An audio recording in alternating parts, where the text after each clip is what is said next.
as a parent. There's nothing you can do when your child says that they can't breathe. A glass of water is not gonna, open up their airway. It's nothing that they can cough up, So it's a terrible feeling. The smog is very bad where we live in the summer. It's very bad.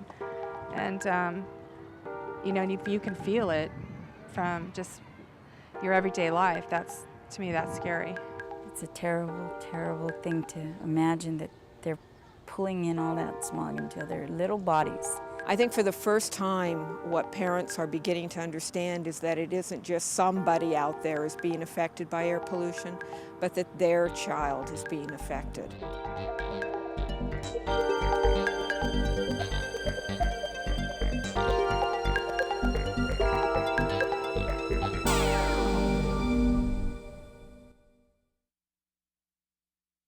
Southern California, home to the nation's largest freeway system and to thousands of manufacturing and industrial facilities. Almost 13 million cars and trucks travel these roads every day. They emit enough pollutants to have earned Los Angeles the title of most polluted city in the country. We all know that air pollution is bad for us. We've seen the images before, people rubbing their eyes on days when the smog was really thick. But today, the effects of air pollution are not this obvious. So in the early 90s, scientists started to wonder if more subtle health damage might be happening to children who grow up breathing air pollution every day. Nobody really knew the answer. That's why the state agency charged with ensuring safe, clean air for all Californians stepped in.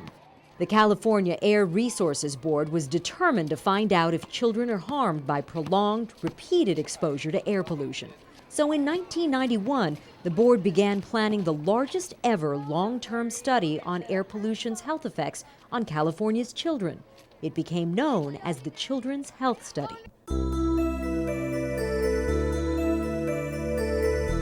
The Children's Health Study was set up about 10 years ago to determine whether there are chronic effects of air pollution in Southern California. It had been known for years that there are acute effects, that is, it'll make your eyes water, it'll make you cough, but the question is, does prolonged breathing of this kind of air result in permanent, irreversible damage to the lung?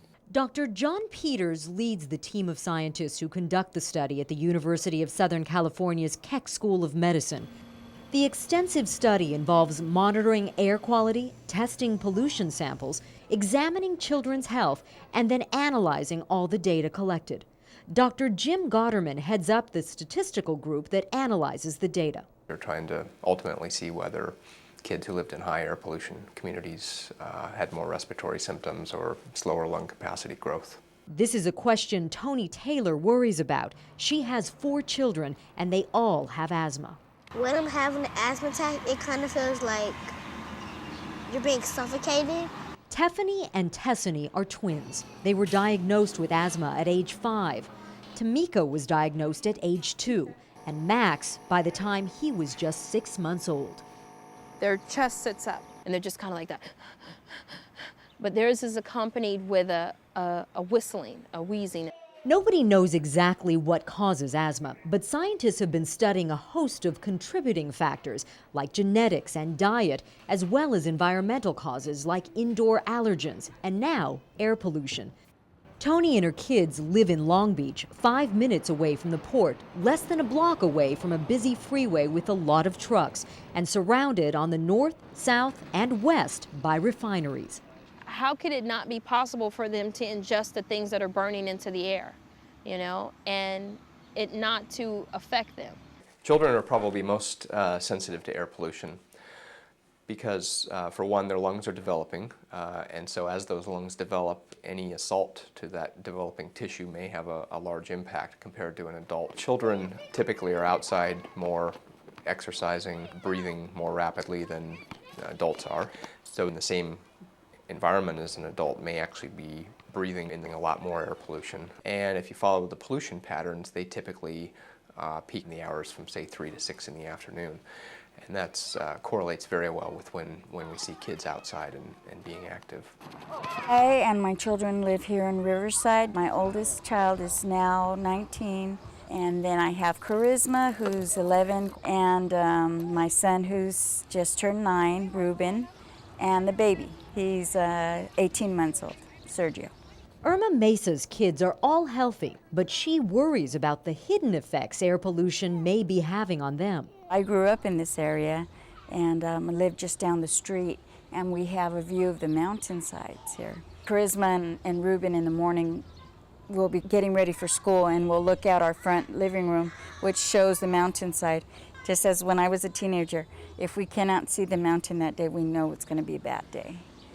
Our air pollution problem in Southern California is severe because of a combination of a lot of people in a relatively small place surrounded by mountains with weather conditions that are conducive to the formation of smog. Most of Southern California's air pollution comes from traffic, industry, and the ports. And diesel trucks are a major culprit. Huge amounts of these pollutants are generated in the central part of Los Angeles County. So residents who live there are the first ones exposed to them. So in the LA area, we have a predominantly onshore flow of air, which means it comes off the Pacific Ocean and heads from west to east. So given that most of the automobile traffic occurs in the downtown LA area and the associated freeways that circulate around that area, those pollutants are then kind of lifted up off the ground and they start to head eastward.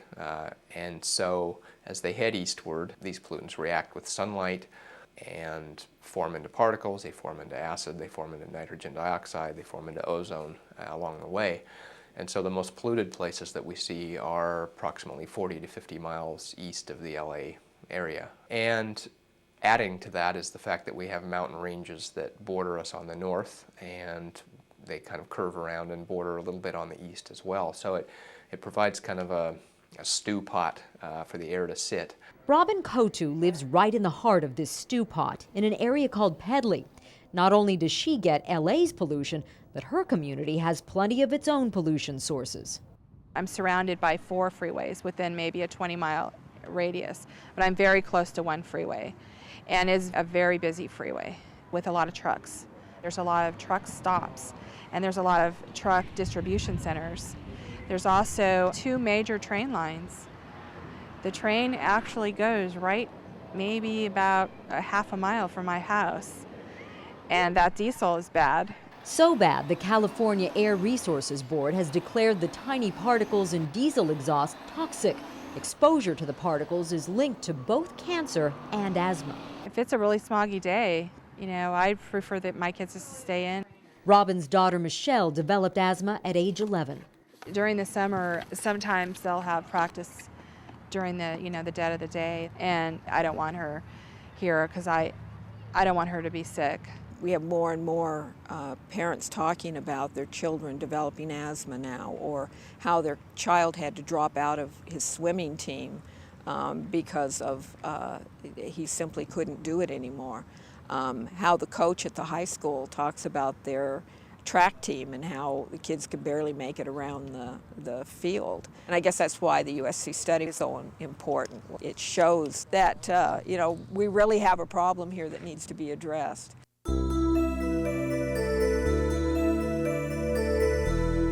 The scientists chose to study 12 communities that are spread out within a 200-mile radius of downtown Los Angeles. The communities east of LA bear the brunt of the region's dirty air. These are the study's most polluted communities. The least polluted are found up in Santa Barbara and San Luis Obispo counties, where there are fewer residents, fewer cars, and less industry. Also in the study are 5 communities chosen because certain pollutants are high while others are low.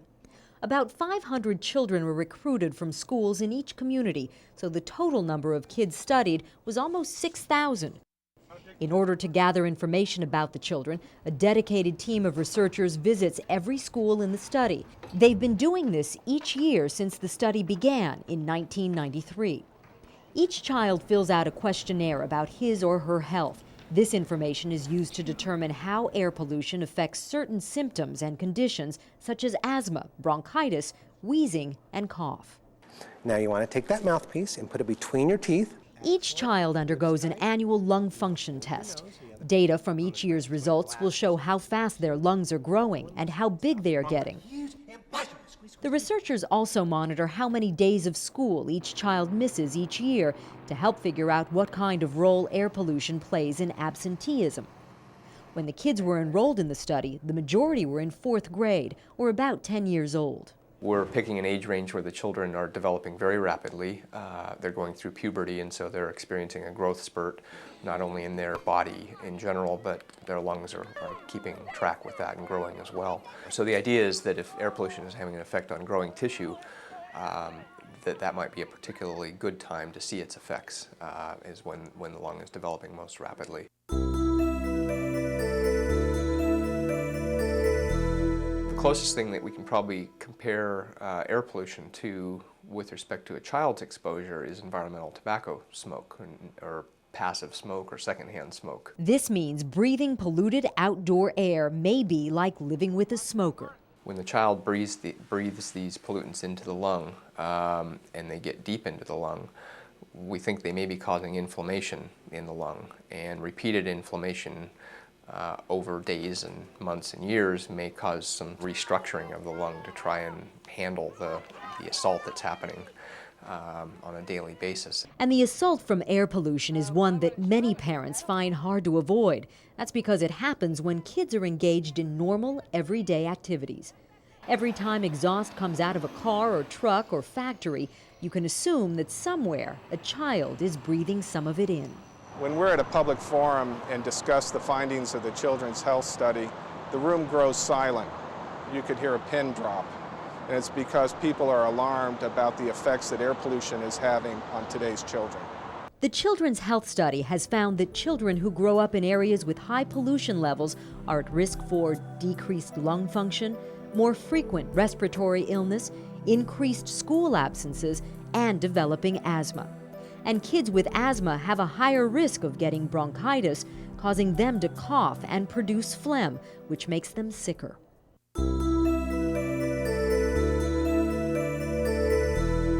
Scientists agree the most disturbing finding of the Children's Health Study to date is that air pollution affects how children's lungs grow and how well they function. When we breathe, our lungs inhale to bring in fresh oxygen and exhale to remove carbon dioxide waste from our bodies. If lungs become damaged by pollutants, lung function is impaired. Think of blowing out candles on a cake. Someone with 100% of their lung function could probably blow out 100 candles in one breath. They can do that because they can completely fill their lungs with air and then blow out all that air with ease. Someone who has difficulty doing this can be said to have reduced lung function. In healthy children, lungs grow as their bodies develop, but the greatest growth rate is during puberty. From ages 10 to 14, healthy children see their lungs grow by about 12% each year. By the late teens or early 20s, lungs have essentially stopped growing and then plateau until about age 30. Then lung function begins to decline at a rate of about 1% per year. Now take a child exposed to high levels of pollution. The Children's Health Study shows that during the crucial puberty years, their lungs will grow 10% less each year. Over a period of 4 years, that's a significant deficit in lung function compared with kids growing up in low pollution neighborhoods. And the scientists do not yet know how this deficit will affect the rate of future lung growth.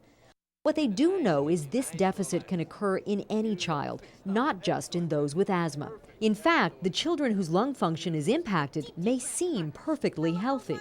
I think it's very hard for a parent to pick up on the kinds of things that we're studying. They're not going to be able to observe their child's lung function in any demonstrable way. Their lungs are developing and they're typically out able to play, and they probably won't notice anything wrong, even if maybe they are being impacted somewhat by air pollution because they are in this rapid growth phase. But it is well known that reduction in lung function later in life, we're talking age 50, 60, 70, is a key risk factor for respiratory conditions and ultimately death.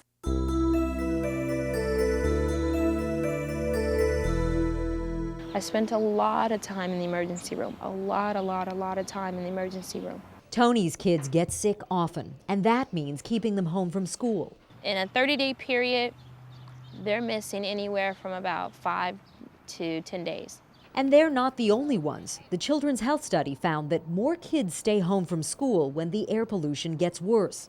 Several days after a significant rise in ozone levels, more kids miss school due to sore throats, coughs, asthma attacks, and other similar problems. What we found was that there was a fairly striking relationship between the level of ozone on the 2 and 3 days before to the chance of being absent a couple days after that exposure. A typical September month in the Inland Empire, some 40 to 50 miles east of LA, looks like this.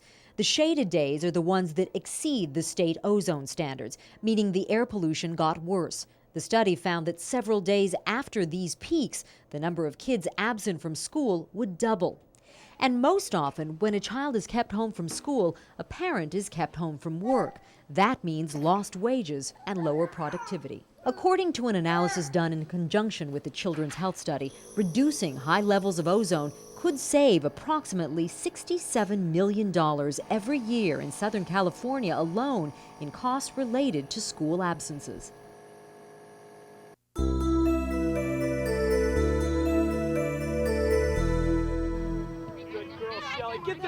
When I was about 10, I started playing soccer, and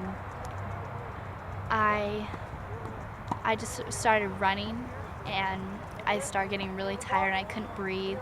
And then I told my mom, and we went to my doctors, and he told me that I had asthma and I had to use an inhaler. Actually, me and my mother thought it was the smog, because when I would go play somewhere else, it wouldn't happen. And then I'd play in smog, and it would happen.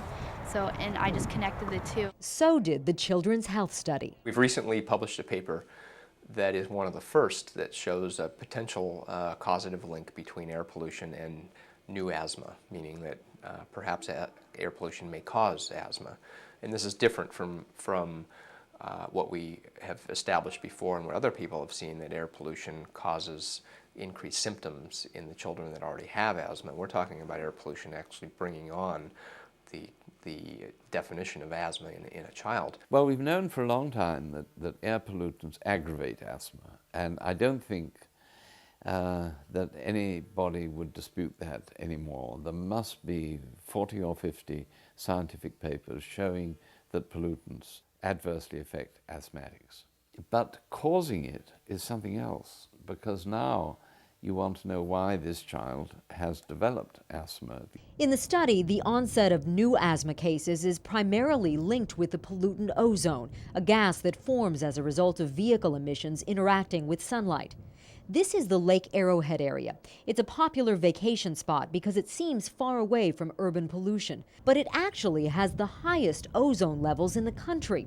It also has a lot of athletic kids. What we studied was the children's activity patterns, and we categorized children into how many sports they played. And we know children during these ages of school years often will be on a soccer team and a basketball team and t-ball or baseball or something like this. So we looked at children who played no sports or played a couple sports, and then those that played 3 or more sports. And the 3 or more sports kids, you can imagine, are the ones that are going to be outdoors the most time and breathing outdoor levels of air pollution at the highest rates and ventilating the highest, and so perhaps would be the most exposed children. And it turned out that the kids who play 3 or more sports and lived in our highest ozone communities had about a 3-fold increased risk of developing new asthma. By epidemiological standards, that's a very high risk. I would say half of her high school team had asthma. The coach, he said his pockets were so full because he would hold all their inhalers. And he didn't know whose was whose, and they'd all have to write their names on them. It's very hard to watch her struggling, knowing how much she wants to be in there playing, but she can't breathe.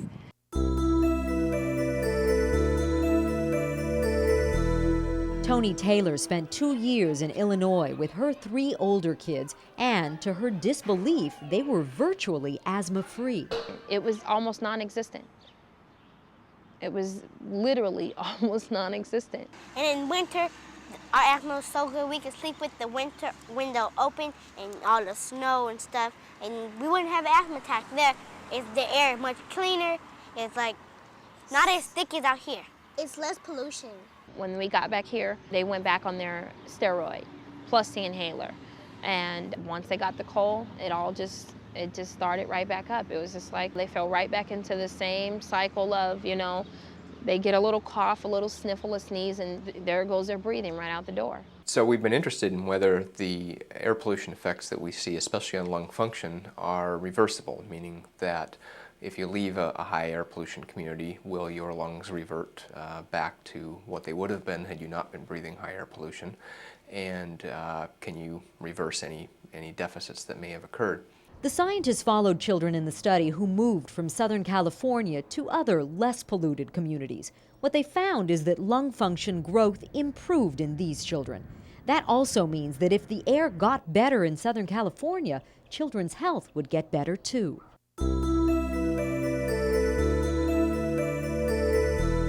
The study shows that today's air pollution levels are adversely affecting our children's health. There are relationships to asthma and lung disease and absence from school. It clearly shows we have to do more to clean our environment. The Federal Environmental Protection Agency is charged with regulating the levels of pollutants in the air. California is the only state allowed to set its own air pollution standards, and those set by the California Air Resources Board are the strictest in the nation. In spite of this, the Children's Health Study has found notable health effects in Southern California's young people. We see what's called a kind of a linear dose-response relationship, meaning the higher the pollution, the higher the risk of the symptoms. So what it says, I think, to a regulator is the lower they make pollution levels, the better off we will all be. The Los Angeles area has undergone big improvements in its air quality in the last few decades. This is LA in the 1970s, when there were typically hundreds of smog alerts each year. This is LA today. Now we rarely have any smog alerts. We've made progress. But there are still more than 100 unhealthy air days a year when the state ozone standard is exceeded. Certain pollutants remain high, and it could get worse. Development in Los Angeles is on the rise. The population keeps growing. The ports of LA and Long Beach are expanding. There is talk of adding lanes to busy freeways to accommodate the growing number of trucks. And there's a push toward building an inland port 50 miles east of Los Angeles, the area with the nation's highest particulate pollution. If we stick to the current regulations, we will see levels go up in future years. So if we can reduce what's emitted, reduce the toxicity of what's emitted out of the tailpipe, reduce the diesel exhaust particles that are being emitted by trucks, that will serve to lower almost all the levels of all of these pollutants. The California Air Resources Board has a new plan to dramatically reduce diesel emissions by the year 2010. The board has also just issued a new, stricter standard for particulate matter, tiny particles that can get deep into your lungs. New monitoring by the board found very high levels of dangerous particles at an East Los Angeles school that is right next to several freeways. In fact, concern about the health implications of heavy truck and car traffic is leading the Children's Health Study researchers to investigate whether going to school near a busy road or living near a freeway can lead to respiratory problems. The Children's Health Study will continue following these children to see what happens to their health and lung function after they graduate from high school and reach their 20s. The researchers want to determine if the deficits these kids experienced in their childhood will persist. And the researchers don't want to stop there. They hope to follow this group for decades. How will AIB in fact use these results?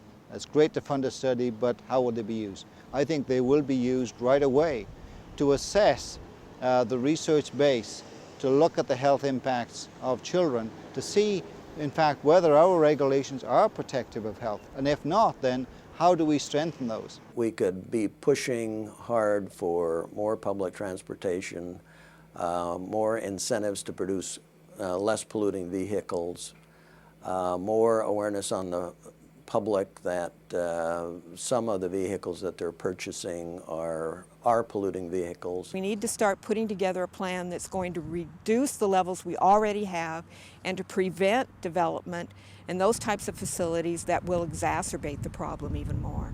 The study's results have already led to a temporary ban on the building of new warehouses like these in the Mira Loma area. The Children's Health Study has taken disbelievers that didn't feel that air pollution really affected our children and turn them into believers about the need to move forward with air pollution controls. It is truly a landmark study and provides a sound foundation for our planning and regulatory programs. These type of results can be directly linked to some of the regulatory action here and nationally and internationally to make sure that we're trying to protect public health. I think my fear of what will happen if we don't change what we're doing, as someone who has raised 2 boys with asthma, who knows what it is like to go through a nighttime with my husband and I trading times of sleep because we were listening for our children's breathing, knowing that at some point we'd have to take them to the doctor. That has taught me real well what pollution does to people.